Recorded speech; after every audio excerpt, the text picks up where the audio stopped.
Kalau tanya minuman dekat aku, favourite aku, ais latte lah. Tapi kadang-kadang tu, nak juga rasa Spanish latte, cappuccino. Kalau kita nak buat kedua minuman ni, kita kena buat buih yang halus ni guys. Untuk aku buat buih yang halus ni, aku beli mesin ni guys. Nama dia Milk Fruiter. Aku beli dekat Shopee, harga dia RM21 lebih je. Dalam kotak, kita akan dapat 4 barang. Ini dia punya user manual. Apa boleh baca kalau apa nak tahu detail pasal produk ni. Kalau dekat dalam Shopee, banyak pilihan untuk produk ni. Yang aku beli ni, dia menggunakan internal battery. Jadi mudahlah. Kalau bateri dah habis, kita ambil kabel Type-C, kita just charge je. Mari kita test dulu. Alamak, tak ada bateri lah pula.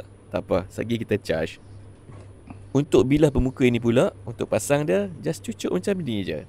So dah siap macam ni. Takkan kita nak letak atas lantai macam tu je kan. So dia bagi juga dia punya stand. Untuk kita pasang stand dia pun mudah aja. Right, dah siap. So dia dah boleh stand macam ni. Nampak nice lah sikit. Untuk USB cable dia bagi juga. USB cable type A to type C. Jomlah aku demo sikit. Sebelum kita nak gunakan benda ni, kita charge lah dulu. Sebab tadi memang tak ada bateri. Untuk tengah charging, dia akan menjala lampu putih macam ni. Dan bila bateri dah penuh, lampu tu pun akan padam. Okey, dah 5 minit kita charge. Jom, kita try tengok. Cun.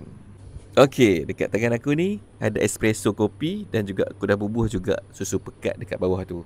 Jomlah kita try kacau tengok.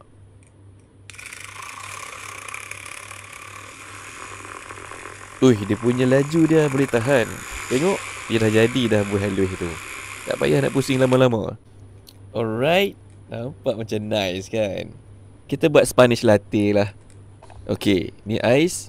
Kita masukkan susu fresh milk. Kemudian kita masukkanlah benda yang kita dah buat tadi. So combination ni jadilah dia Spanish latte. Untuk nak buat Spanish latte 1 cup macam aku buat ni, aku masukkan 2 cup espresso. Aku campurkan dengan 2 sudu susu pekat dan selebihnya fresh milk. Dia punya rasa dia ngam guys. Kalau hampa nak cuba buat Spanish latte dan juga cappuccino, hampa patut ada benda ni. Kalau tak mau nampak bersepah dekat meja buat kopi tu, beli yang ada stand macam aku ni. Link ada dekat video ni. Hampa klik tengok berapa harga hampa dapat.